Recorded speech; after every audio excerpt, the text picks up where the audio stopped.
How to send money to your Wise account. Hello everyone, welcome to our channel and let's see how we can do it. So you need to follow these 5 steps and also make sure that you cannot send money or you cannot add money to your own account if you are from one of the country that has these currencies. There are plenty of currencies that cannot be added to your Wise account.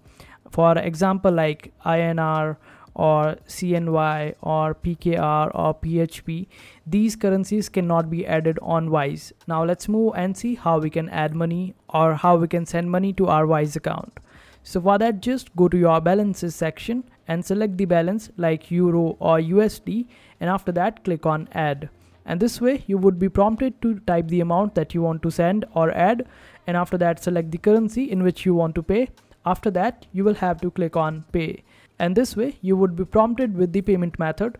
So you will have to select the payment method, how you want to pay this money using your bank account or through online payments. And as per your selection of your payment method, you will be guided through this process. After that, you will be able to add money into your Wise account quite easily. And this is how you will be able to add money to your Wise account.